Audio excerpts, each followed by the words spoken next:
Our next presenter, Improving BC Economic Prosperity, Fisheries Resources, Fernando Salazar. Can you make your way to the front, please?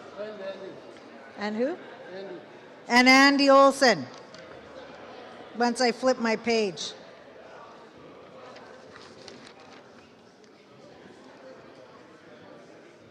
Where is he? Fernando. He's here. He was just checking his PowerPoint. That was an hour ago.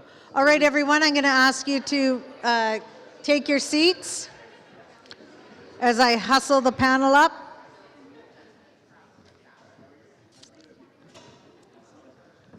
All right, someone's going to get the clicker here. Are you going to come up here? Are you going to do it from there?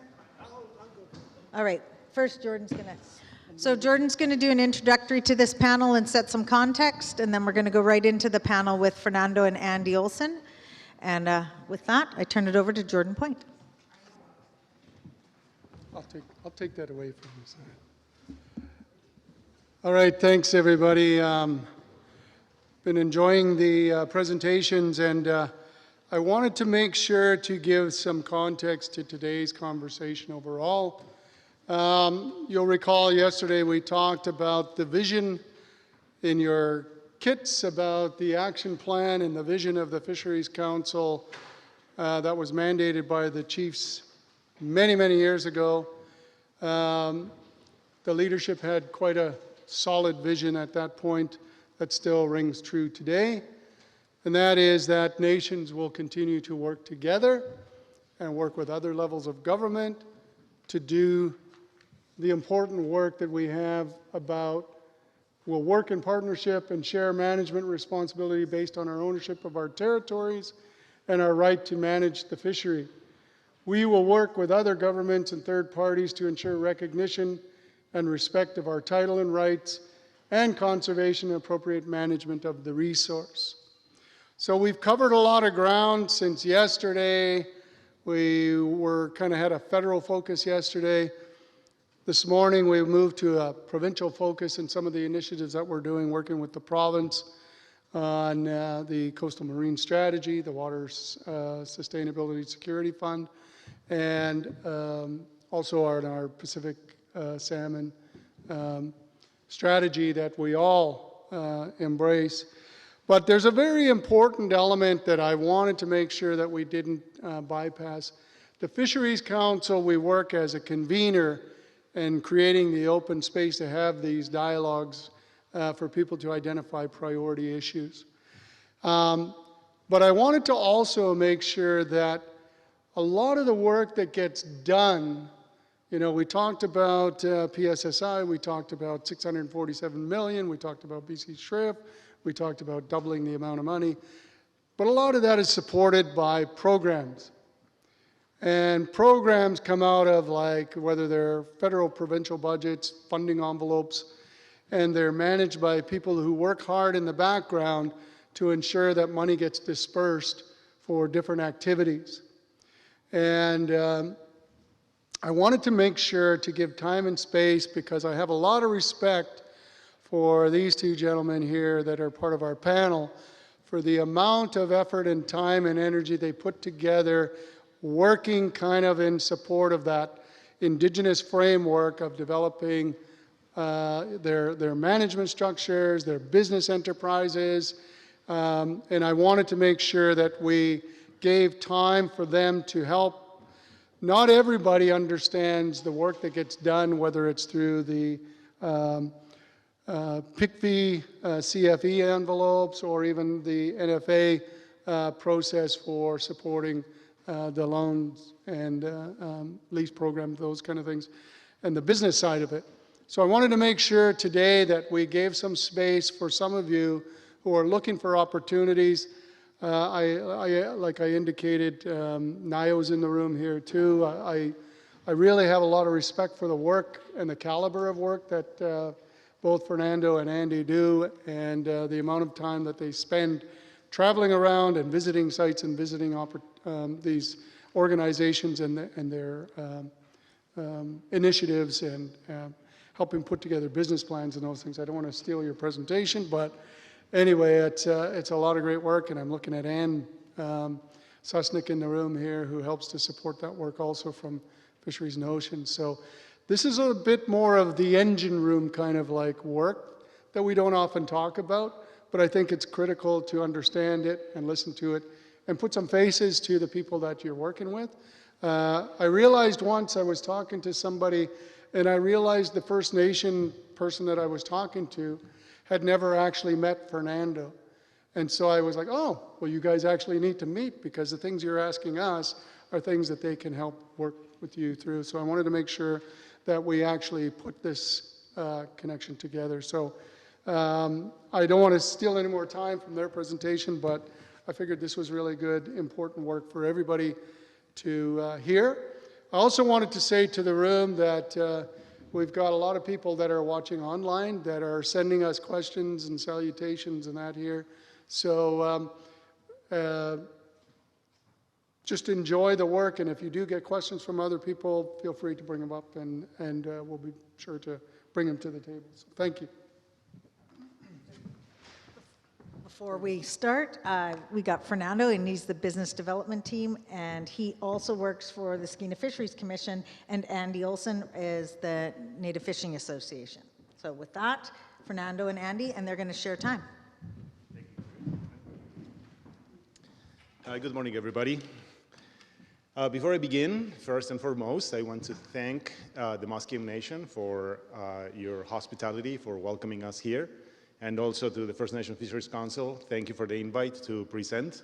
What I have for you today is a very short presentation. It's only 9 or 10 slides that are a bit of a screenshot, if you will, or a snapshot, I should say, of some of the results that were achieved by the PICFI program during the 2021-2022 fiscal year. So I'm going to try to keep it short. Maybe some of you have already seen this information, because this information has been now published in a fact sheet that is going to be circulated, if it hasn't been circulated already, by the Fnfc. And so I'm going to be taking some of those results, from that presentation, and walk through you, present them to you guys. So first, let me introduce myself. So my name is Fernando Salazar. I am the business development team lead. I am fortunate, very fortunate actually, to have an amazing group of people to work with. And so today we're going to start the presentation by giving you a very brief definition of what the PICFI program is and what the business development team is. So PICFI, for those that are not familiar, the PICFI program, it stands for Pacific Integrated Commercial Fisheries Initiative. And really what this program is all about is about building capacity within First Nations to develop commercial fisheries, right? So the program itself was co-delivered and co-developed and co-delivered. The way that the business development team, that the PICFI program works is we deliver the program through the business development team. So just to give you a very quick explanation of how that works. So the BDT, or us, we are an independent group of advisors that work with the nations that participate in the PICFI program. And in order to participate in the PICFI program, the nations are either organized in entities that we call the commercial fishing enterprises, or they could access some envelopes of the PICFI program, like the aquaculture development source funding, as a nation themselves, right? As an independent nation. So they don't have to participate in all of PICFI if they want only support for aquaculture. But in terms of support for fisheries, then it is done through this business development team group. So in other words, we're kind of in the middle between government and the nations. So I always like to say that we're in a bit of a preferential site, because we can work hand in hand with the nations at the ground level, bringing their ideas to fruition, really. That's our job, to talk about your ideas, talk about what it is that you want to do on the commercial fishing space, and transform that into a project that we can advise, we can assist in, the development of the business plans, the business cases, the applications for funding. So we work with you guys on that, and then, we go to the government, we talk to the government about your ideas, about your projects and whatnot, and the application goes in, and then the rest is history, right? So we don't speak on behalf of the nations that participate in PICFI. That's usually a misconception. They think that we are the ones that are speaking on their behalf. No, we don't. We amplify your voices. That's all we do, right? So that's why it's super important, to make that clear that we work with you guys, and that the whole idea of the business development team model is to deliver a program that is fit to the needs of the people. Right? So that is, in a nutshell, what the BDT and the PICFI program is. So I'm going to present you guys with a few facts, like I said, from 2021-2022 fiscal year. And this is just a very, very brief summary of the overall achievements, right? I mean, we're not going to be talking about specifics, but I want to give you guys the context of what it is that the PICFI program is achieving right now. Because there's still plenty to do. We still have a lot of work to do. We recognize that the PICFI program is not perfect, but it's a good program, and we want to take from what we have built and then just keep on building, right? So I'm going to read it here because it's easier. In 2021-2022, $17 million in annual ongoing support to First Nations through 28 commercial fishing enterprises, or CFEs. Happened during 2021-2022. 117 nations in BC participate in the PICFI program through the CFEs, and in this particular year in 2021, 18 nations, independent nations, so not necessarily participate in a CFE, they accessed aquaculture development. There are 57 agreements in business development, which totaled 13.8 million. In operations, it's about 4 million, and in aquaculture development, 1.7 million. So those are the funds that were dispersed during 2021 in those different envelopes, funding envelopes that the PICFI program has. In terms of employment, an average of 1,200 plus employment positions were created in the past 5 years, and 78% of those positions are First Nations. In terms of training, there's an average of 430 participants in training annually in the past 5 years. And in the last year, this year, and future years, there's going to be a lot of focus in training and capacity building within the program. And then another interesting fact here is that communal commercial fisheries, multi-species communal commercial licenses and quota, like for example, crab, geoduck, groundfish, salmon, herring, prawn, urchin, and shrimp, all those are available to the CFEs for inland CFEs, and communal commercial salmon access is also available through demonstration fisheries. So just a few facts of what the PICFI program has achieved. And for those of us that are more kind of visually inclined, I like images more than words. There's these little graphs here that summarize the same type of information that I just gave you, but then it also breaks it down in terms of the fish groups that receive the most funding from the PICFI program. So we have groundfish, this one is blue here, with $93 million. Prawn has received about $32 million of funding. Geoduck, $25 million. Crab, $13 million. Other species like shrimp and urchin, $6 million, and herring, $5 million. So again, this is just a very quick breakdown of where the money from PICFI is going. In terms of aquaculture, as I said, these are the results of 2021. Aquaculture has been growing. The interest in aquaculture has been growing. And the more interest that we see from the nations, the more justification we have to go to the government and say, open the coffers, you guys, we need more money for aquaculture development. And the same goes for fisheries, right? So that's why communication with you guys, it's always very important, because like I said, we don't speak on your behalf, but we do like to amplify your voice if you allow us to do that. So in terms of aquaculture, 18 First Nations were participated in 2021-2022. 28 projects were funded. The funding ranged from 40 grand to $450,000 per project. And the forecasted revenue for those projects ranges from $1 million to about almost $5 million respectively.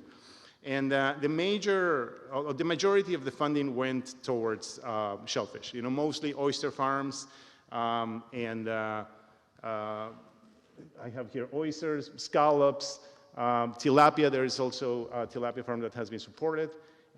Oyster clam, kelp. Kelp has been receiving a lot of interest lately, and crayfish as well, right? So that's another species that was supported with ADS funding.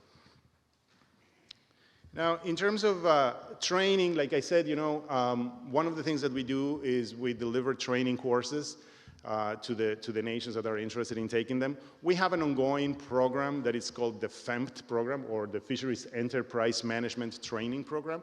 That one is, every year we deliver those modules, those training modules.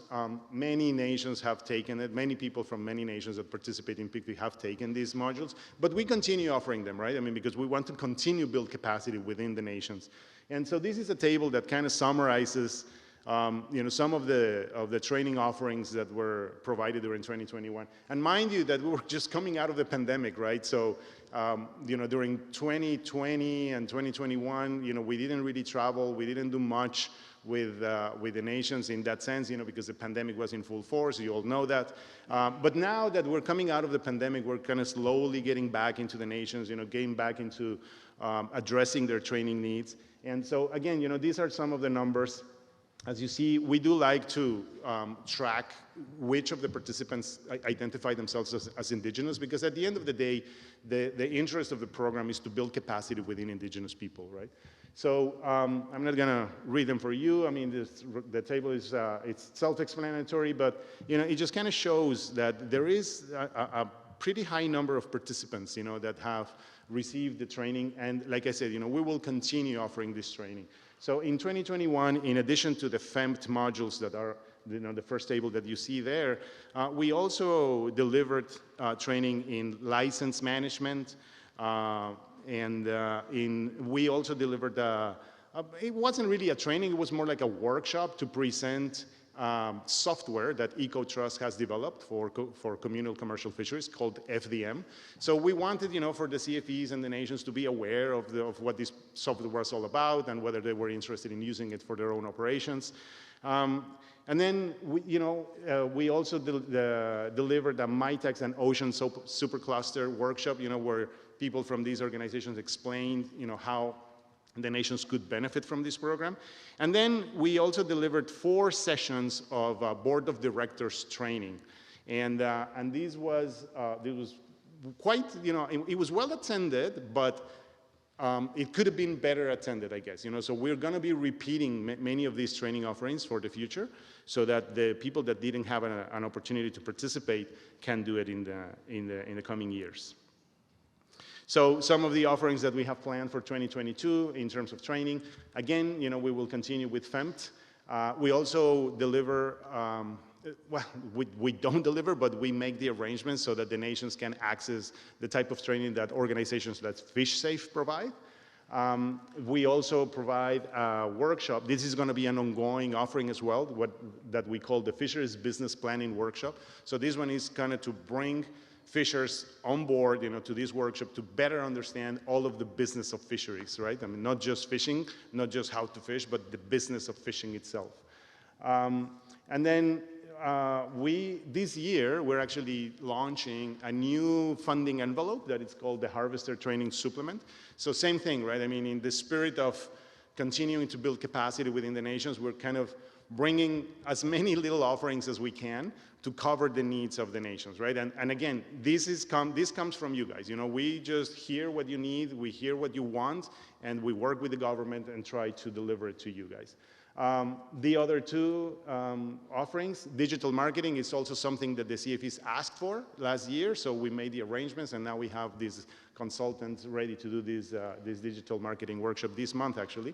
And the board of directors training is also going to continue as an ongoing offering.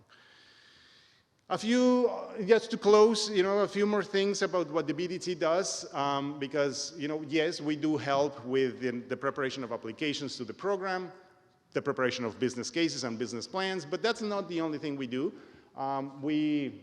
In addition to all of that, which is the core of our activities, we also participated in the setup of 4 new CFEs during 2021. So when we started working, We started with 25 CFEs, and now we have 28.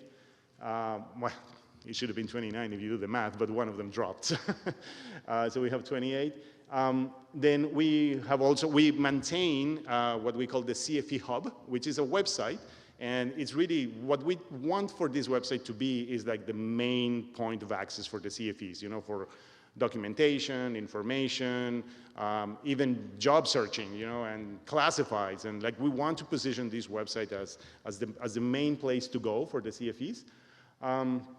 We also assisted during 2021, there was a good amount of extra money that was needed to be allocated in projects. And so we assisted DFO in the delivery of that extra money, and we were able to benefit, you know, 7 more CFEs with training needs.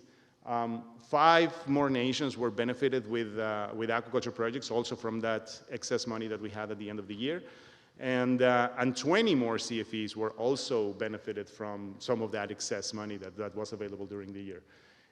We also contributed in the development of communication templates for the CFE, and this was also, you know, something that was asked by the CFEs because they wanted a good mean to communicate to their nations what it is that they are achieving with the PICFI program. So we did that little bit. So now they have these communication templates for them to use to whenever they want to and for whatever reason they need to. And, you know, some of the other things that we do, like I said, you know, on a regular basis is we identify and bring CFEs and nations to potential business opportunities, you know, whenever we see them. It's just a communication, right? I mean, it's just about talking. It's about building businesses together. And many of those businesses that are built together start with an idea, start with a conversation on a table after dinner or something, and then it becomes a project, right? So that's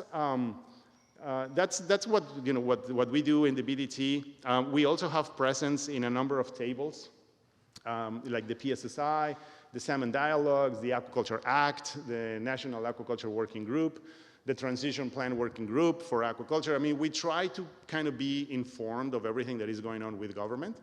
Because like I said, you know, our position is kind of unique, you know, in the sense that we're not really government employees.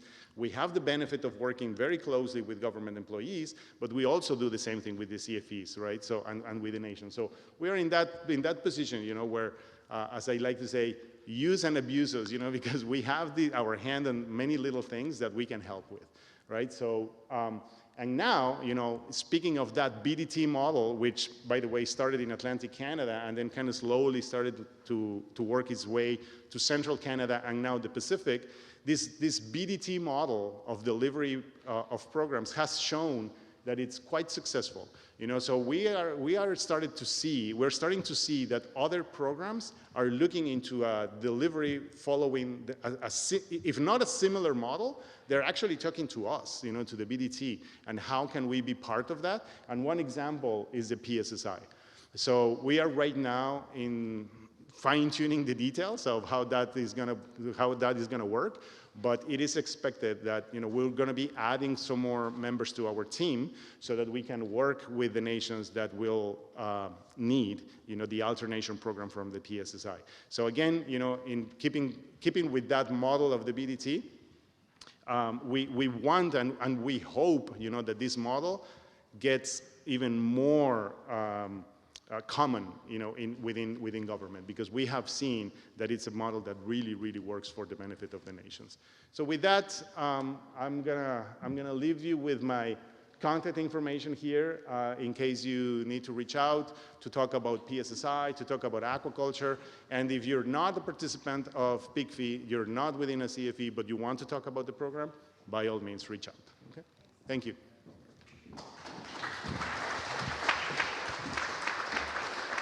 Thanks, Fernando, for firing us up on economics. All right, with that, Andy.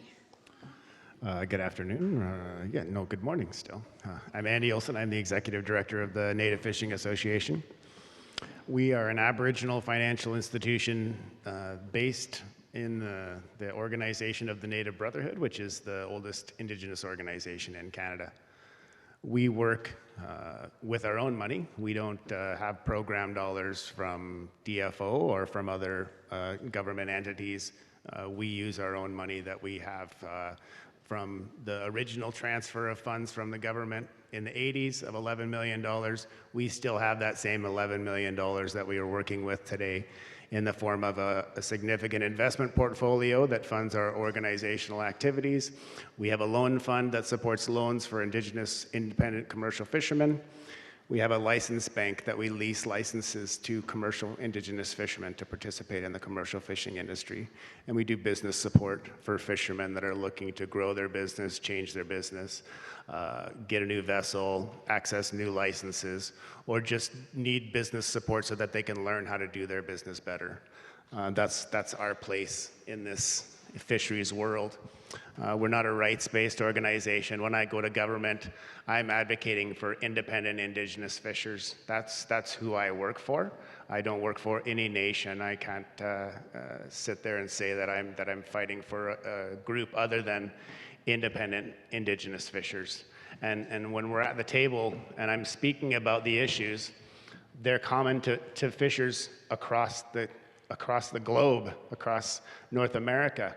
When I was in the local catch summit in Alaska last weekend, so many of these issues that are affecting fishermen in Canada from coast to coast, specifically in BC, are impacting fishers across North America. And these are the things that we need to start looking inward and maybe work together a little bit more and not think about competition amongst fishers, but collaboration amongst fishers, because the goals and the attacks of people that are after your industry they're working together and they're putting their money to bear to stop you from being able to participate in fishing.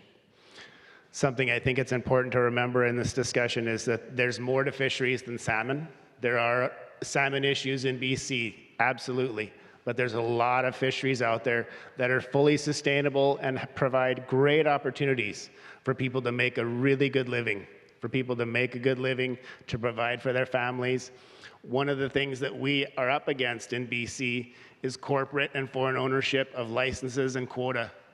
That's what made all those tables that Fernando was showing you so astronomically ridiculous. They've had to spend so much money to buy licenses and access from investors and foreign companies just so that they can provide it to First Nation fishermen. This is a problem. In the East, it's not allowed. They have 12 to 15,000 fishing boats participating in the commercial fishing industry up and down the East Coast. We have maybe 1,500. That's the scale and the impact that BC has suffered because of foreign ownership and corporate control of licenses and access, processors and companies that have narrowed down the opportunity for fishers to participate in fishing in BC. It's a race to the bottom to see who can fish for the least amount of money just so they can stay on the water and keep fishing. That's not a sustainable model. We have to change that. So at the NFA, what we do is to try to work with fishers to find a new path, find ways that they can support their new fishing strategy, transfer from salmon into something else. And I advocate for those people in every level of government that I can. We go to Ottawa, we've joined the Canadian Independent Fish Harvesters Federation because we found that they have a seat at the table. And with our membership with them, we have a seat at that table. We have a seat at the table talking to the minister, talking to the MPs in Ottawa that are going to change these things for us. And if we're not there, they're going to change it without you, believe me. The people with the money, the ENGOs that are driving these stop fishing activities, people that are putting out seaspiracy and saying that there's not a fish left in the ocean, you're all slave labor. These are the kind of things that we're up against as fishers and fish harvesters. We need to do a much better job of sharing with the communities that it's Indigenous fishers that are being impacted by these things. It's Indigenous fishers that are having their livelihoods taken away by PSSI closures for 10 years in the North Coast. Those things, those blanket impacts to Indigenous communities are often overlooked when we're dealing with these bigger picture things. And when you look at salmon as a whole, there are issues, but there's often opportunities in places, in rivers and others that we should be looking to provide opportunities for fishers that have been displaced by these closures. We can't just close our eyes and expect things to go forward. people are being impacted. We provided $7 million in grants and loans to fishermen to be able to sustain their businesses during COVID. And then right after that, guess what? The government closed all the fisheries that would have supported them being able to pay back those loans. We have 100+ clients that are sitting there with debt that they owe the government with no way to pay it back. Their licenses and their opportunity to fish has been taken away. And they're sitting there telling me, how am I going to pay this back? How am I going to make ends meet? And I have to go to government to fight for them. That's my job, is to sit in that seat and let the government understand that their voice isn't heard. They're not a nation. They're an independent owner-operator fisherman, and they're getting left out. So I'm up here today. You know, we're working with Indigenous groups in the north to provide vessel and gear funds in reconciliation agreement programs that they're developing. Community-based fishing opportunities are growing. Economic opportunities are growing for fisheries in the Somas River. Takwiak and Haum are growing their fishing opportunities. We need to do better as groups in supporting each other. There's not enough fishing and fish out there that we need to fight over that. We need to get past those competitive feelings and start to collaborate better, because there's more value in us working together than at odds. When I heard Fernando talking about some of the things that they're working on and the mandates that I heard, I thought to myself, there's pick fee companies, there's pick fee groups that are doing exactly what they're talking about. Why haven't we gone to those folks and said, you don't have fish, you've done marketing so well, you've dialed in your marketing better than any other CFE on the table. Why isn't that organization the one leading this charge? Why, you know, that's what I'm seeing. We need to look inward, and we need to support the organizations that are doing really good things and learn from them. Not be so competitive. We can't continue to be competing over crumbs when everybody else has the cake. That's where we're at right now. Let's look at this bigger picture and start sitting at the table with each other and realizing that we're not competing, that there's not enough left. We have to make the most from what we have, and we can't do that if we're arguing with each other over little tiny pieces. I can talk about some of the things that we're working on. We have an Indigenous Women Entrepreneur Program that loans money and grants to Indigenous women entrepreneurs that are wanting to get into the fishing business, have value-added programs. Let's see. Coastal community infrastructure, I think some of this blue economy funding that's coming out, we're hearing that they want to grow opportunities and develop infrastructure in coastal communities. I think that we all know that that's a struggle. We all know that fishermen are beholden to fishing companies just to get ice. They can't even get ice to go fishing unless they're working for the company that's going to sell them that ice or put that ice on their boat. The companies have positioned themselves up and down the coast in ways that they control the access to the fish. And if we don't wrest that control away from them, for the fishermen and for these communities, they're going to control everything, and they're going to control the prices, they're going to control what the fishermen make, and they're going to control the fisheries, because that's already happening. Believe me, these folks have direct lines to people in control of the fishing management, and they use those lines to control the fishing activities. So we need to work better together. I'm here now. It's been a few years since we've had a chance to meet together. I'm glad to be here, and I want to work together with people so we can change some of these things and develop some new paths, some ways forward that are more supportive of Indigenous independent fishers as well as the community. I think that we sometimes have missed the mark. Thanks. Thank you, gentlemen, for the work that you do. Thanks, Andy. As one of the recipients of that AFI, I'm very thankful. I could sit here and talk all day or ask a gazillion questions about how to support Indigenous fishers and harvesters. I'm looking for some questions from the floor. We've got some time. But again, this is one of the things that we have to focus on, is ensuring that we have that next generation of fishers. But when they're locked out of the fishery, they can't participate. It's expensive to own and operate your boat when it's sitting tied to a dock. And not everybody can afford that. But one of the things I'm going to say, this is good for the government people. We talk about money laundering in BC. Have you ever looked at the fisheries license sale? Let's talk about money laundering. The whole deal, right to the very end. So, and I know, I've been 25 years in the business. I know where that money's coming from, and I know who owns those licenses, and it isn't us. Thank you, Madam Chair, and thank you for the report, and I appreciate the information you provided. I would like to touch on that further in terms of how do you apply. And I was wondering, if this program, does it have anything to do with what they called back in the day Fnfc? Because I know every nation up and down the coast, except the Nisga'a Nation, got licenses in regards to the Fnfc program, which was a federal-run program where they were buying back license from non-native and giving them to the First Nations. And I was wondering why the Nisga'a Nation fell off the table on that. Because we never got no herring license, we never got no halibut license, we never got no pond license, we never got halibut license or nothing like that. But everybody around us got all those licenses. I was wondering how we'd be able to straighten that, put that playing field level. And just for your information, both of you gentlemen, the federal and provincial government have been playing this game of we can't own anything for 200 plus years. I remember my grandfather talking about when he first started out fishing, he wasn't allowed to fish unless he fished for that company. He wasn't allowed to own a license unless he fished for that company. And it seems like history's going back in time again. We're repeating the circle. So I'll come up to you guys after this is over and give you my business card. So if you can send me the information, I appreciate that. Thank you very much. It's on. Thank you for your question. I wouldn't know why the Nisga'a Nation didn't participate in Fnfc.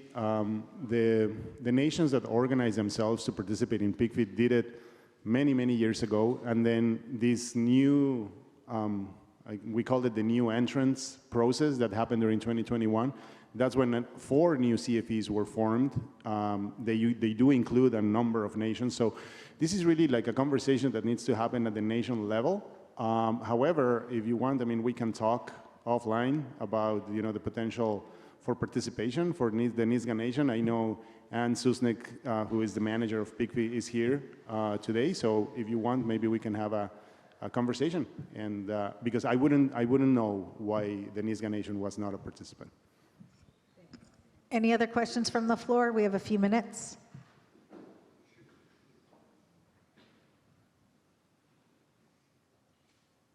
They're setting up. I got a few minutes. All right. I'm not seeing any more. Oh, good, Iris. Saving the day. Yes, Madame Hooks, thank you again. I just have a question more as, I see the stress in you guys and advocating, our First Nations fishermen. One thing is how far in the provincial league are you going to install into the international fishing license that are in our nations? They have the bigger quantity in that, and what is in ways, and how are you guys advocating to fight and get the provincials and the governments to say no to internationals coming into our territory? I for sure know for a fact in our nation, when they do come in, they just wipe out. They wipe out everything. They don't even follow the protocols when they do come into our territory. They just, they're basically abstracting, and they go right to they extract everything, anything they can get their hands on. And, I bet a lot of our nations have the same struggles. And where is the provincial lead and our province fighting internationally on that note, so that our nations and our fishermen, I actually come from a line of fishermen. My grandfather actually stated, he did not want me to be part of a fisherman family because he didn't see there was no beneficials to that because there was no support from the government. So this is where I am today, so that I want to advocate same thing, advocate for our people so that we can benefit, but also in a sovereign way so that we can also have food fish for our nations. I know for a fact in our nation we struggle to this day because there's not enough fish in our rivers, there's not enough fish in our ocean because of the internationals. Before our fish comes into our watershed, they're already getting wiped between internationals. So where is that argument going to happen? And why isn't there an argument right now in that? And so that we can all advocate to that. Why? Thank you, Iris. I think that your message hits home for me. It's a message that I hear often, and it's a message that our organization and myself, we've joined the Canadian Independent Fish Harvesters Federation, the largest independent owner-operator organization of fishers in Canada. We're the only Indigenous organization that's a member. We are at that table because they have a voice in Ottawa. They have a voice with the minister, they have a voice with the politicians, and they have a lobbyist that's there banging on those doors and saying exactly those things that you're talking about. The problem that we're up against in BC is the door's already open, the cows are already out of the barn, and we have no way to chase them down. Right now, the federal government is working on doing license surveys so that they can understand who owns what. We're still trying to understand who owns what. That's the first step. The next step is then understanding who owns the companies that own what. And so we're fighting actively as a member of that group in Ottawa to get the federal government to close the door in BC, at least stop the bleeding, put a Band-Aid on it. Let's not let more of these licenses go to foreign governments and corporations that are multinational in ownership. We are asking the government every day to as the regulators of licenses, the people that control who gets what and transfers of licenses from one person to the next. We are asking them why haven't you stopped the transfers of licenses to owners out of the country or to multinationals? Why isn't that stopping at a minimum? Why isn't that stopping? Why aren't licenses at this point, why aren't we having a freeze? Why are groups having to go out, Fernando and the CFEs, why are they having to go out and compete with Chinese and foreign owners that have deeper pockets than we can ever imagine? Their money may not even be real, right? That's the things that we're up against here. And so that's what I do, is go to Ottawa, talk to the MPs, talk to the members of parliament that can influence this change, and try to bring solutions as well. Because going there and telling them about the issues is only going to do so much. If we can't come up with some solutions and ways to move forward, they're paralyzed, right? Thanks, Andy. And I have a question from the floor. In your views, what opportunities exist for First Nations in changing fisheries sector, and how might economic fisheries support reconciliation efforts with First Nations? How can we work together to map out an economic strategy for First Nations involvement? There's a light question. Yeah, can you? That's a PhD dissertation in 2 minutes, Andy.